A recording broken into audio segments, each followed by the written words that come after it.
많지 않아도 정결하게 사는 삶, 가진 것이 적어도 감사하며 사는 삶, 내게 주신 작은 힘 나눠주며 사는 삶, 이것이 나의 삶의 행복이라오. 눈물 날 일 많지만 기도할 수 있는 것, 억울한 일 많으나 주를 위해 참는 것, 비록 짧은 작은 삶 주 뜻대로 사는 것, 이것이 나의 삶의 행복이라오.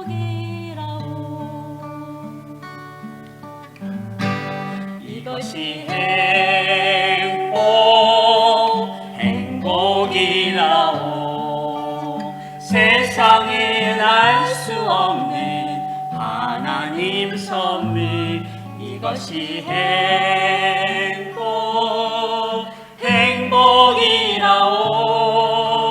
하나님의 자녀로 살아가는 것, 이것이 행복이라오.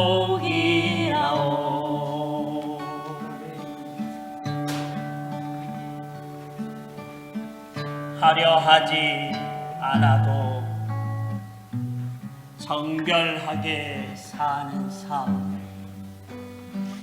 가진 것이 적어도 감사하며 사는 삶,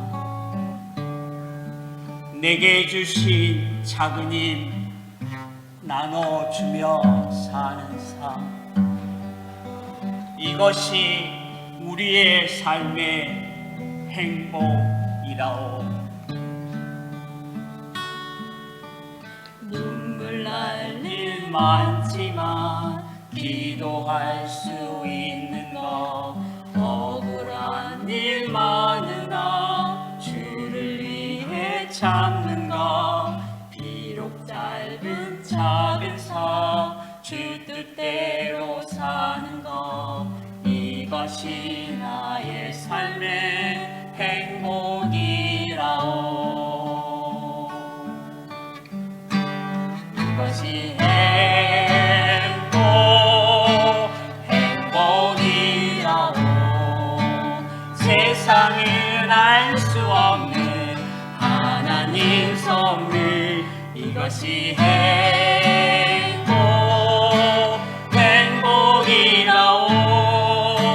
하나님의 자녀로 살아가는 것, 이것이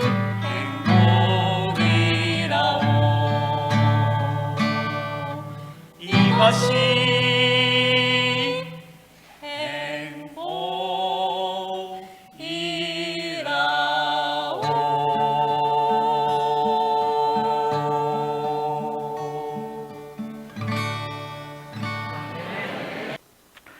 오늘 이 시간의 말씀의 제목은, 제가 PPT를 준비하지 않았습니다. 오늘은요, 귀로 들으시면서 머리로 많이 상상하시면 좋겠습니다. 오늘 제가 지난 2주 정도에 거쳐서 신앙의 기준이 흔들리고 무너질 때라는 주제로 말씀을 전했습니다. 지난 시간까지 2번 전했고요. 오늘 이제 이 주제로 3번째 전하고 오늘 말씀을 마무리하려고 합니다. 신앙의 기준, 삶의 기준이 흔들리고 무너질 때는 과연 언제일까? 어떤 경우에 우리의 신앙이 무너지고 흔들릴까?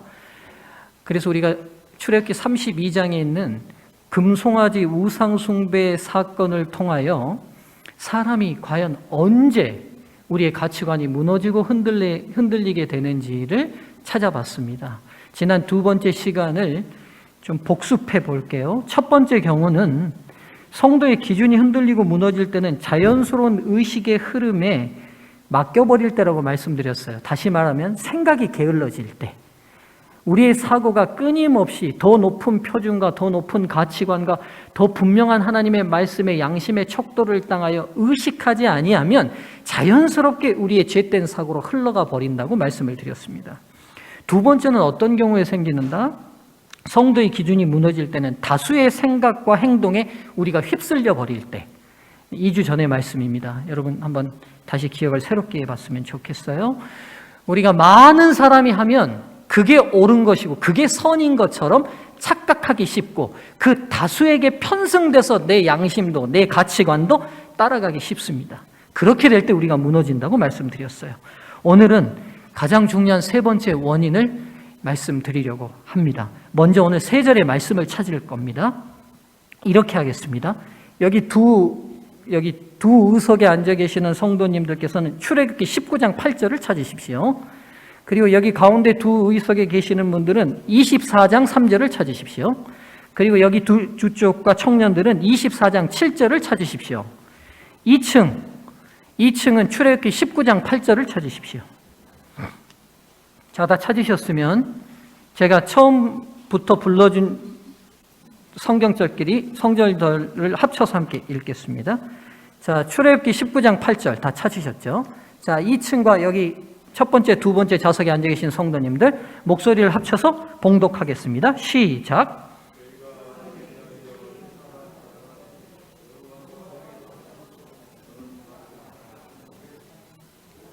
잠깐만요. 죄송한데요. 지금 제가 무슨 말인지 하나도 모르겠습니다. 아마 듣고 계시는 성도님들도 잘 모르실 것 같은데요.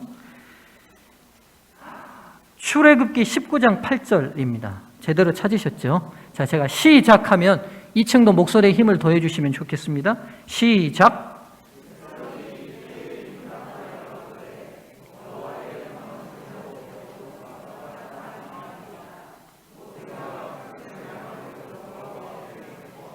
네, 아멘. 감사합니다. 출애굽기 24장 3절, 가운데 두 절. 가운데 두 성도님들 시작.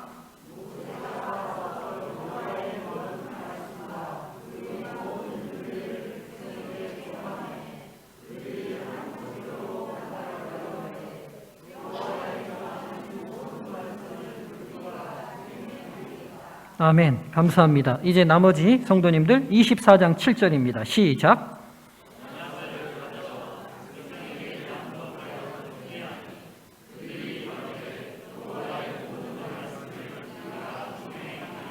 아멘. 예, 참 이 세 절이 아주 공통점이 있어요. 하나님의 말씀을 우리가 다 순종하고 준행하겠습니다는 백성들의 아주 아름다운 신앙적 고백이 다 포함되어 있습니다. 오늘 말씀의 본문은 금송아지 우상 숭배 사건이 있기 바로 전에 하나님께서 이제 새로운 삶의 기준이 되는 말씀을 선포하시고 율법을 선포하시고 법을 선포하셨어요. 그 하나님의 말씀과 삶의 새로운 기준과 가치관들을 듣고 난 다음에 백성들이 보인 고백과 응답이 지금 여러분들께서 읽으셨던 오늘 세 절입니다. 근데 여러분 이 세 절에 제가 공통점을 분명히 말씀드렸어요. 이 세 절이 다 말하고 있냐면 하나님의 말씀과 율법의 기준을 듣자 이 백성들이 다 뭐라고 표현했냐면 하나님 좀 어렵습니다. 하나님 지키기가 힘든데요. 그 말이 아니라 다 뭐라고 대답해요? 우리가 다 준행하겠습니다. 우리가 이 율법 말씀대로 행하겠습니다라고 아주 한 목소리로 여러분 생각해 보세요. 200만이 되는 군중이 이렇게 입을 맞춰서 우리가 다 준행하겠나이다 했을 때 아마 그 음성의 울림으로 그들이 더 감동됐을지 몰라요. 다 하겠대요. 3번이나 반복해서 하겠다고 약속했습니다. 그런데 그렇게 약속한 얼마 되지 않는 몇 주 안에 허망하게 지금 우상숭배 사건이 일어난 겁니다. 왜 그렇게 찰떡같이 지키겠다고 약속해놓고 어긴 겁니까? 왜 깨트렸어요? 왜 무너졌어요?